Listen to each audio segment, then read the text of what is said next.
Hello, Hello. this is me and my brother. We're going to be talking about Radiohead. This is our review. That's right. We're going to go through their whole discography, with the exception of their first album, Pablo Honey, which we don't have on vinyl. And we're basically going to give our mini reviews of the album, and then do an overview at the end of all of our thoughts. So, yeah. So I guess we could jump right into it. Start with the first album we have, which is 1995's The Bends.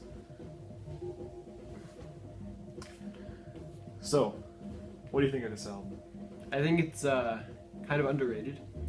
I'd say it's almost very close to being as good as OK Computer. Yeah. In many ways, I actually like it better because OK Computer does have a better feel, better theme, all that. But this album has just some really good songs like Nice Dream and Bulletproof I Wish I Was. Those type of songs. Yeah. That's mostly just because I like chiller songs. It's definitely a bit more personal and more emotional, I guess, than OK Computer. But of course, it doesn't have like the sprawling, variety of song structures and instrumentation and stuff like that OK Computer has. More straightforward. Yeah. But you're right. It does have that kind of more, I guess, personal and emotional appeal. Yeah.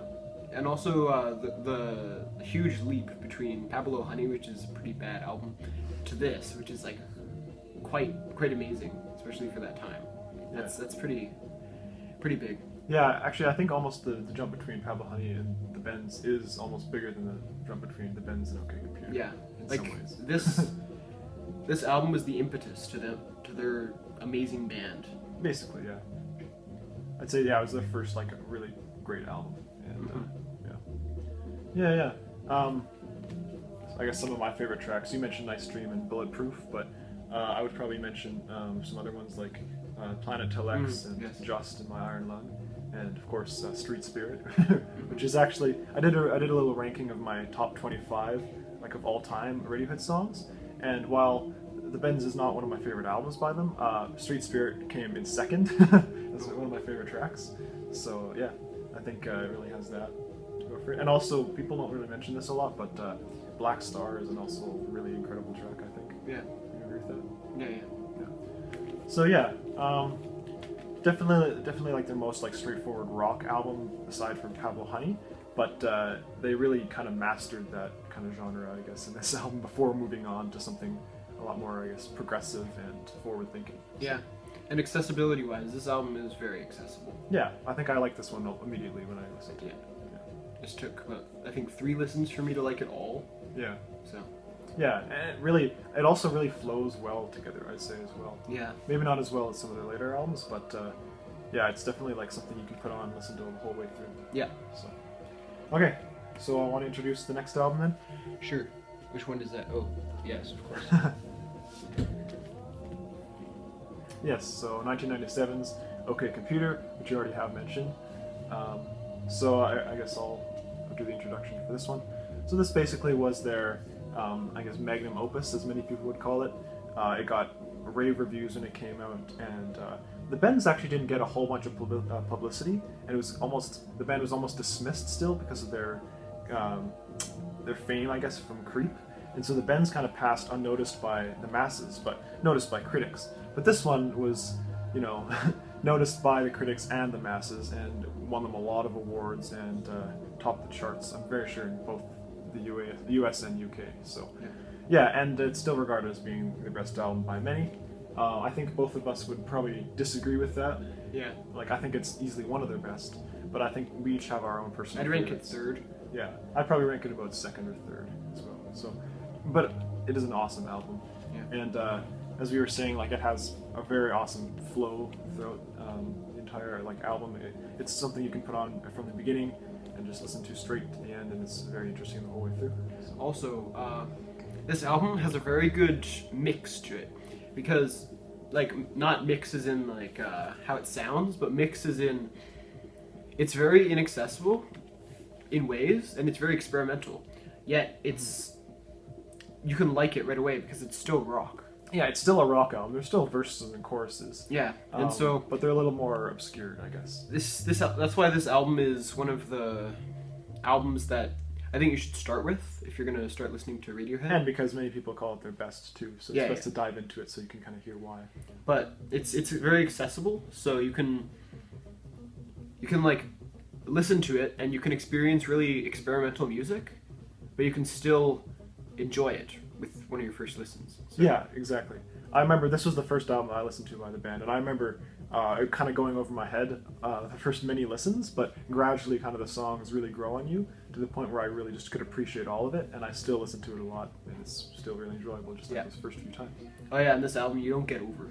No, that's true. This one does get better with every listen, at least for a really long time.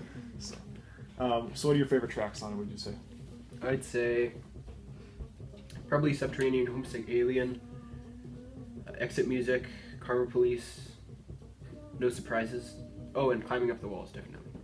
Funny, because you mentioned all like the more like I guess mellower tracks until Climbing Up the Walls, which is probably like the most like intense track on the album. So pretty interesting. But I really agree with those tracks. But I would specifically mention Airbag.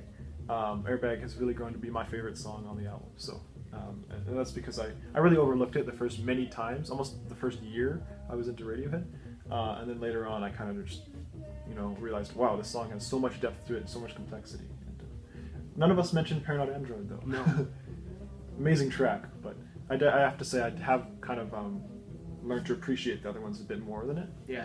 But Paranoid Android's definitely like a killer track, and probably one of the best ones they've ever made. Yeah. On most albums that I've listened to, there's usually like one or two, usually just one very accessible track that you like right when you're listening to the album. And I'd say Subterranean Homesick Alien was that for me, and then Paranoid Android. And I still like Subterranean Homesick Alien, but Paranoid Android, Paranoid Android. I don't know, I think that I used to overrate it, and so now I'm just kind of underrating it. Yeah, you purposely underrate it. Yeah. Interesting. You mentioned two songs that I actually took a while to get into. The ones that I really liked first listen were actually Let Down and The Tourist.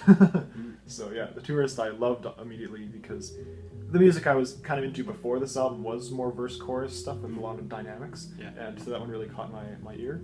And Lucky as well, actually, because it was a similar track. And then Let Down I thought was just very nice, but yeah, really there's so many tracks to dive into on this album. So okay, we'll go on to the next one then, which I'll be introducing. And that album is 2000's Kid A. So I'll just say right off the bat, this is personally my favorite Radiohead album. What do you think of Kid A? I think it's my fourth favorite. Really? Okay. And I think that it's a masterpiece, but they made so many masterpieces that it's... Yeah. I do like OK Computer better than it, just a bit. Yeah. Just because I like the theme in OK Computer, and this doesn't have as much of a definite theme. No. OK Computer is a near concept album, actually. And this one definitely doesn't have really any concepts to it because they purposely made it very abstract. And you can tell, even in the lyrics, which are a lot of cut-up phrases kind of scrambled together, and how there's such a variety of instrumentation on this album. It's very focused in the theme, but it doesn't really have any lyrical concepts that you can kind of get behind like OK Computer does. Yeah. Except for maybe something to do with impending doom and apocalypse.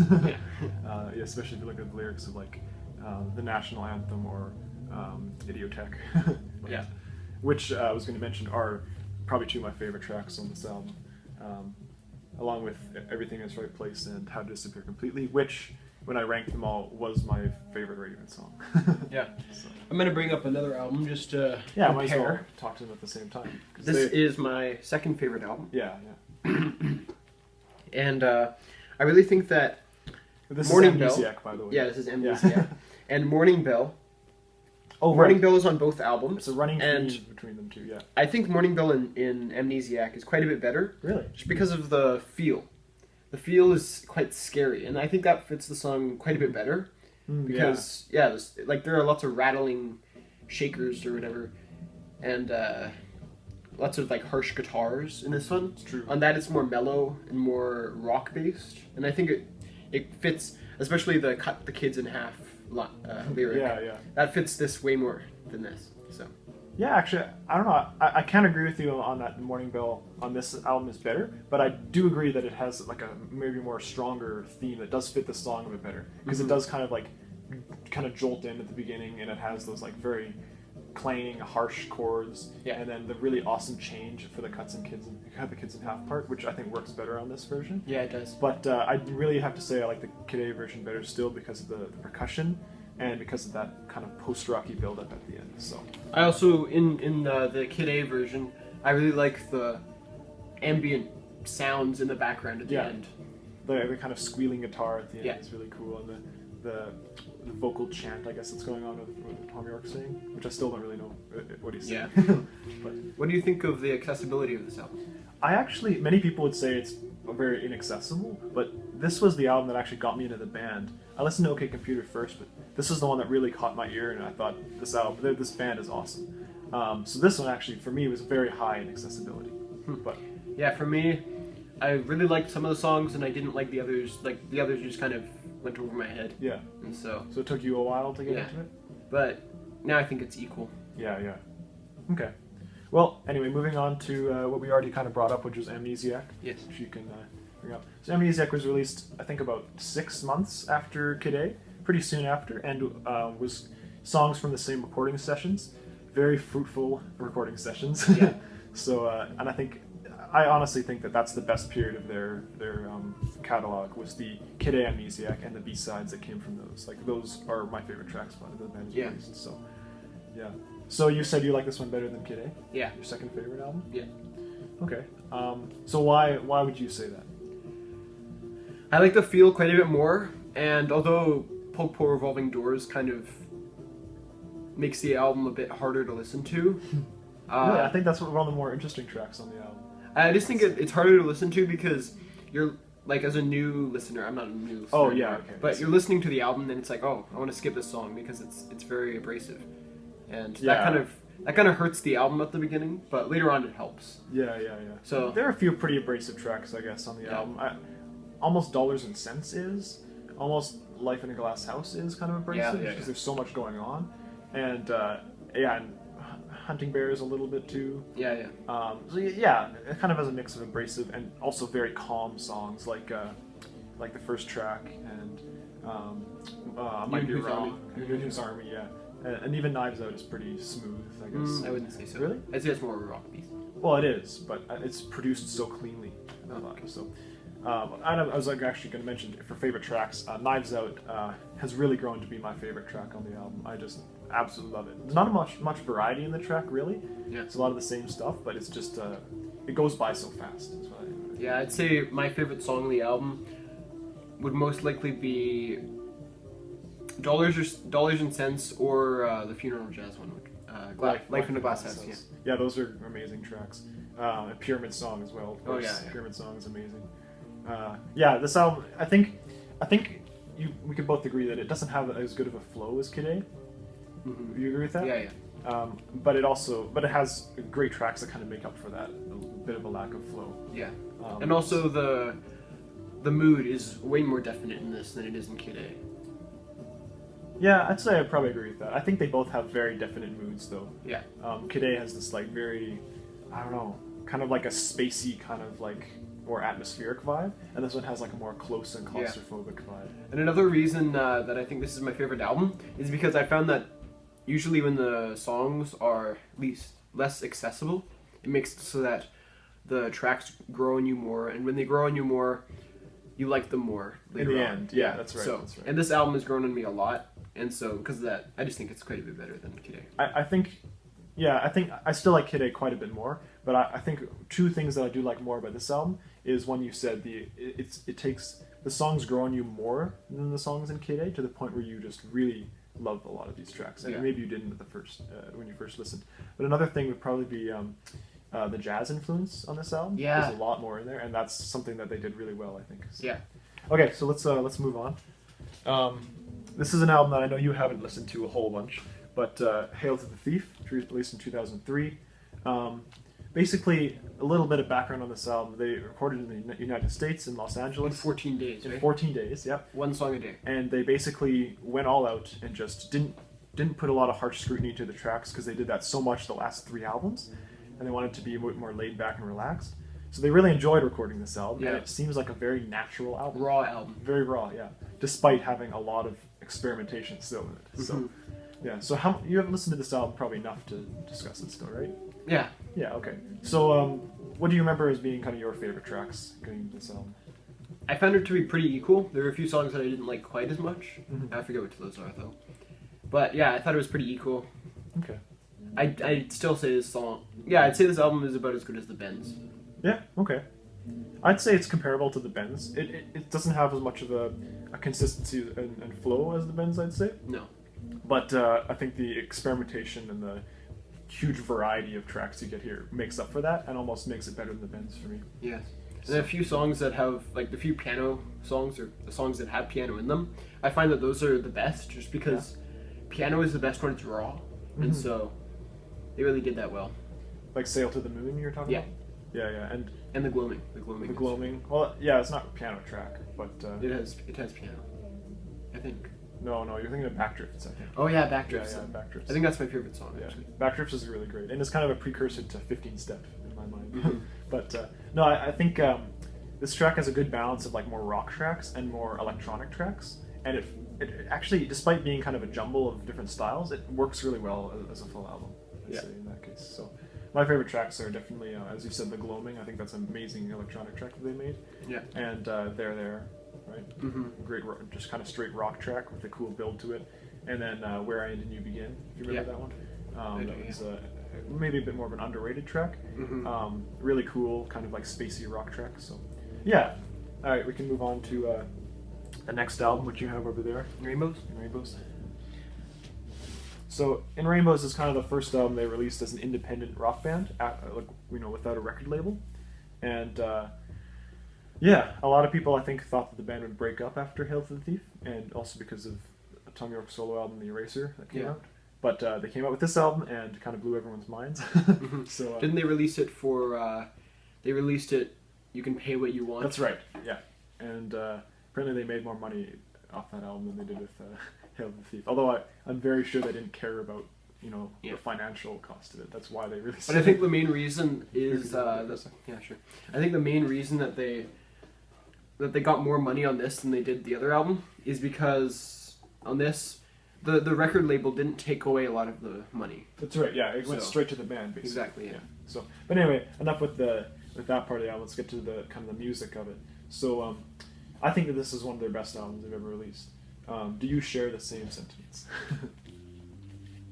No. No? Because I haven't listened to it enough. Okay. Yeah. Fair enough. Yeah. Yeah, I guess it would be more, me talking about this album, because I've listened to this countless times, and I'll go get water. You kind of held it off. Sure, okay. So what I think of this album is, I think it's kind of a more stripped back, kind of almost laid back album as well. They really took away a lot of the kind of glitchiness that was in the last few albums, and they made it a lot more streamlined in sound. And I think on a track by track basis, it's one of their strongest albums for sure. This is just an album where you can listen to it so many times and also not really get bored of it too. So yeah, easily my favorite tracks on the album would be Body Snatchers, which I think is like an amazing high energy rock track. Reckoner, which is just kind of beautiful and has a very interesting approach to the instrumentation. And also I'd say Jigsaw Falling Into Place, just because of like the intensity that kind of builds between the last bits of the track. And and also of course Weird Fish's Arpeggi, which is a pretty popular track that really just has this really strong emotional appeal to it. So yeah, a lot of clean guitars, a little bit of electronic shading in here and there, but it's mostly a return to kind of a more basic alternative rock sound in their own very distinct style. And as the album cover and everything would suggest, it's a very colorful album. So yeah, I got some iced tea. And some meringue cookies. Yep. And why don't you introduce the album that's playing right now in the background? Oh yeah, I have it right here. This is King of Limbs. Yes. So what do you think of the King of Limbs? I think it's Well, I used to think that it was their most chill album and their most experimental album, but then I heard their newest album, and now my thoughts have changed. But I really think that this is an underrated album. Oh, definitely. Yeah. Probably their most underrated album, actually. Yeah. And I think that they really put a lot into this album, but at the same time they made it a very easy to listen to album. So it's not like very experimental and hard to get into. Yeah, it's very kind of like in Rainbows. It's very streamlined in sound. All the songs kind of have this very similar sound and mood that makes a very cohesive album and a very awesome listen. Yeah. And also this one's a pretty short album too. It's like less than 40 minutes, so you can really listen to it in kind of one sitting. I really think it fits the plants and woody feel. Yeah. They're going for kind of naturistic kind of feel to it for sure. Despite the very digital kind of sound of the music, which is pretty cool. So yeah, I think the digital sounds usually fit either an orange or a green color. Yeah. Oh yeah, totally. And that's why I think the album cover works really well. Yeah, it does too. And it's dense and kind of like a bit abstract, I guess. You can see like trees through the people if you look closely. Yeah, for sure. Yeah. That's one thing I really wanted to bring up, just as a kind of overall picture for the band. They really know how to define an album's like feel and mood just in the artwork. Like for example, the OK Computer perfectly encapsulates the sound of that album with like the kind of modern themes of it. I mean, it's a bit abstract, but it's still kind of like it's abstract and eerie, but it has like this very familiar, picture of like the highway and stuff like that, right? Yeah, and also Amnesiac. Amnesiac, yeah. They have that. I think it was a book that they found in a haunted. Well, they didn't actually find it there, but that's the story they kind of have about it. Yeah, with the cool, like, I guess, drawing on it or whatever. Because it kind of does look kind of like lost, and it kind of has this eerie, almost haunted attic type of feel about it. Yeah, and then this one, as we were talking about, like captures that kind of almost ethereal, somewhat abstract, and kind of nature-themed feel of the album. Like you're lost in a forest, and then there are like a bunch of animals or whatever around you. Yeah. Pretty interesting. And yeah, the song playing right now is Lotus Flower. So if we're going to get into favorite tracks on this album, I'd probably say for sure Lotus Flower is a standout, right? I'd say Separator. Separator as well. And I used to think Bloom, but not as much anymore. I think Bloom is great, but it's better in the all the other arrangements they made of the song. Like the solo piano, I don't know if you've listened to that with Tom York. It's amazing. And the From the Basement performance is awesome, and just general live performances. So it's a great song, but I think the album version, while it's great, actually is overshadowed by the other versions they've released. Yeah. So. Oh, and the song playing right now is the most accessible song. Right, for sure. For a while, I thought it was the only good song on the album. Boy, I was wrong. Yeah. It is a good song though, but yeah, it's Codex. So. Yeah. Anyway, and now we'll get into their last album, which is 2016's A Moon-Shaped Pool. Just came out. This is my favorite album, and it's not that is not an underexperienced view. I've listened to it probably about 23 times or 25 times. Yeah, okay. Interesting. I wouldn't say it's my favorite album. I'd say it's in the top 5. Easily, I think it's better than The King of Limbs. I think it's very close to being better than In Rainbows. And that's saying a lot, because I've listened to those albums many, many times, and I really enjoy those. So what do you think makes it your favorite album? Okay, so it's accessible, but at the same time, it stays with you, and it really hits home. And also, this album, the vocals, they back up the instrumentation, which just makes it so much better. That's something that Salton and I have talked about quite a bit, actually, in music, is what purpose does vocals, or should vocals kind of serve? And I think it's pretty much unique to the band and how they want to present it, but there are two ways that usually it works in music. You have vocals that are the main thing, and the kind of instrumentation accompanies the vocals, right? Or you have the vocals being part of the instrumentation, and being an instrument in itself, and kind of, joining in with the rest of the instruments which are taking the foreground. Yeah. And so post-rock usually has that kind of approach. More mainstream rock has the other approach. Yeah. This almost has the more post-rocky approach. It does. The vocals really work with all the instruments, and that's especially the case in, I'd say, Daydreaming, and the Present Tense, and other. Pretty much all the songs. Pretty much all the songs, yeah. So, I think every album that they've released has a defining characteristic. For this one, it would be the strings, right? Yeah. Would you agree with that? I'd actually say it's the colors. Yeah. And the very ambient feel to it. Like this album is very close to being an ambient album. Really? Yeah. I would really disagree with you there. I think it's a lot more rock than than the King of Limbs. The King of Limbs to me is more of an ambient album. I'd say just like how chill it is comparable to Boards of Canada's Music Has a Right to Children. Okay. Which is one of the most chill albums. I actually do get kind of a similar vibe in those two. Yeah, I'd actually agree with you a bit there. Yeah, I never thought of that though. Well, great album. We'll be reviewing that some other time on this channel since we do have that on a record.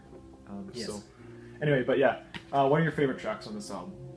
I don't have any. You don't have any? How this album works for me is that I'm listening to the album and it's like, oh, I don't think of the song. I think of how it sounds. Okay. So I don't even recognize, oh, this is this song. I just think, oh, this is part of the album. So the album's really cohesive for you. Yeah. I'd agree with that. It's probably the most cohesive album since, since The King of Limbs. Yeah. They're really good at making cohesive albums, actually. Yeah. But still, like it really holds together very well. But I'd almost say sometimes a bit too well.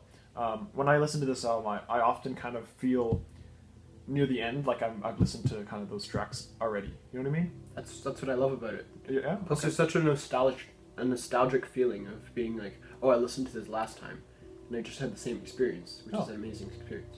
Yeah, I get that for sure too. Yeah. I get that a lot with present tense and daydreaming, which I'm very, very familiar with now since I made my own cover of it. Yeah. That song I can kind of now pick out every little detail that I love about the song, and they're really good at putting those little details in that change the mood of the song a little bit. Like, oh, in that cover, you submitted it to that fan-made cover album, right? That's right. Yeah. Which sadly didn't really go very far. Yeah. Because of the production of it or something like that. But there were a lot of good tracks in that one. That was from the subreddit for Radiohead. So, yeah. Anything else we should mention about this album? Maybe True Love Waits. True Love Waits is a song that's been around for a really long time. Yeah. I guess you. Oh, weren't same really with not Idiot. Identikit. Identikit. Not really. That was actually a lot of the tracks are just from their last tour. That was one of those. It's really only actually Present Tense and True Love Waits that are old tracks. Oh, okay, yeah. Because I saw Identikit on the live, so. Yeah, that's right. Identikit really has transformed from that live performance into something, I was going to say worse, but actually it's maybe not better still. I still like the live performance better, but it's different. It's different in a good way. And it fits this album quite a bit better. It does. I think if they added the live version style on this, it would have been a bit off-putting. Yeah. Especially later on in the track listing where it is. So. Kind of like Burn the Witch, which doesn't really fit the album. No, it doesn't. I think a lot of people have mentioned that too. Like, it's a great track on its own. Yeah. But I think the album really starts with Daydreaming. Yeah. And Burn the Witch really would have fit on King of Limbs better. Really? You think so? Yeah. Because it's a lot more tree-like and brown. And the electronic drums too. Yeah. Kind of, yeah, I get it. I never thought of that. I think it has a bit too much energy for the King of Limbs. Oh yeah. But cool. It would fit better though. Anyway, I gotta say that my favorite track on this album, and one of my favorite tracks they've ever released, is Deck Stark. I think that's just I was surprised when it came on when I first listened to this album because it's such a OK Computer like track. I find. You know what I mean? It's more of I never thought of that. Yeah, it's more of a spacey kind of rock track like they had in those other albums. So, yeah. Anyway, now we'll get into kind of an overall discussion. So, what I wanted to really bring up was the three eras. I think they're just completely man-made like lines that I'm drawing, but I think that they kind of have three distinct eras in their sound. The first being their '90s records. Wait, let me guess. So, first is from Pablo Honey to Kid A. No, to OK Computer. OK Computer. And then second is from Kid A to In Rainbows. I'd say Kid A to actually Hail to the Thief. Oh, Hail to the Thief. And then I'd probably put their last three, In Rainbows to Moonshaped Pool, as the third era. So they're split into three groups of three albums each. And so why I draw those lines is because their first three albums to me are them finding their sound as a band, right? They go from Pablo Honey, which is kind of a more juvenile, I guess, kind of album, to something very mature, which is The Bends, to something even more mature and actually very unique, which is OK Computer. And then they stripped it all down. And then they pretty much reinvigorated themselves as a band with Kid A, Amnesiac, and then later Hail to the Thief, which is a bit of an extension of those sounds in a more natural way, right? It's like a live album, pretty much. It does sound like a live album, yeah. And then we go into their independent era. For me, is when they release music that's very laid back, kind of just, left to just their own wills, I guess, and spending as much time as they wanted to kind of craft whatever album they felt like doing. And that was after most comfortable. Yeah, because they broke off of the record label. That's right. They fulfilled their contract, and so they were independent. And so I think that the similarity between In Rainbows, King of Limbs, and Moonshaped Pool for sure is that they're all very relaxed. Yeah. They don't have that kind of uptight energy as all the albums before, basically. Especially Amnesiac. Yeah, and I would say OK Computer as well. So, yeah, and so the latest three are definitely the most laid back and just kind of more relaxing and almost ambient. Yeah. So, yeah, and so which out of the three eras, which albums do you think that you enjoy most? Like, which ones do you come back to most? Which era do you identify with most? Probably first. The first, really? Just because, not Pablo Honey though at all, but the other two. The other two, yeah, okay. See, for me, it would actually be it's a toss-up between their second and third. I really think Kid A and Amnesiac is their best point. Yeah. But I actually find that in terms of how much I want to come back and listen to them, the last three I've listened to probably the most, just because they're more accessible, but they're still very experimental. Yeah, because I don't listen to In Rainbows, and you're putting that off for later. I'm putting it off for way later until I actually get really bored of music, and then with King of Limbs, I really think that I can't just sit down and listen to it anywhere, and same with Moonshaped Pool. I only listen to that when I'm tired, or I just really feel like listening to an amazing album. Yeah. Okay, I see. Yeah, with me, like, I've listened to King of Limbs. I listen to it basically when I don't really know what to listen to, because I know I'll always enjoy it. With In Rainbows, I put it on when I don't actually really know, but I listen to it a lot. Yeah. And then Moonshaped Pool, I kind of listen to a lot now, just because I remember the tracks I really love on it. So, yeah. But I'm very sure that's different from your approach. So. Yeah, but like I find with Kid A and Amnesiac, I have to be in the right mood to listen to them. Yeah. Hail to the Thief a bit less so, and the same goes for the Bends and OK Computer for me. I have to be kind of in that mood to listen to them because they're pretty heavy. Like emotionally, they're pretty heavy albums. I think you have to really invest yourself into them to enjoy it. Otherwise, it'll kind of be almost annoying. You know what I mean? Like if there's a disconnect between the audience and the music, it doesn't really work as a listening experience. You have to be in the right mood. And so while they're amazing albums, I think that the accessibility of some of their later releases makes me want to come back to them more because I don't have to be feeling it. You know what I mean? Okay. So, yeah. I don't know if it's like that I think for you. it's completely different for me. Different? Okay. So I guess near the end here, we've kind of already mentioned this, but obviously Radiohead is one of our favorite bands. It's my favorite band. Probably not your favorite band, but one of your favorites for sure. So. Yeah, and I think we've summed it up, basically our favorite albums. For him, it's Moonshaped Pool, Amnesiac, and what was your third again? OK Computer? No. I just got to think. No. Dang it, you made me think. What's on the tip of my tongue? I'm going to look through their albums really quickly. Well, I'll say for sure my favorite three are... oh yeah, it is OK Computer. Yeah. Yeah, okay. It's my third. For me, okay. So his are the first two choices are actually more unconventional too. Let's say so. Moonshaped Pool, Amnesiac, and OK Computer kind of more defines his taste in Radiohead, and mine are for sure Kid A, In Rainbows, and third OK Computer. So. Yeah. Oh, so you have the more mainstream. I do. Yeah. But I mean, for good reason though. Like those are the choices for good reason, I'd say. But yeah. But I mean, they all their albums are great. From I'd say the Bends on. Even you kind of dismissed Pablo Honey, but I think even Pablo Honey has quite a bit of merit to it. You should maybe give it another chance. So I just don't have it on vinyl because I have kind of other albums I'd like to prioritize to get. So yeah. Anyway, so the next time we return, we will be discussing not all of his albums, but the ones I have on vinyl, Aphex Twin. So yeah, so stay tuned for that.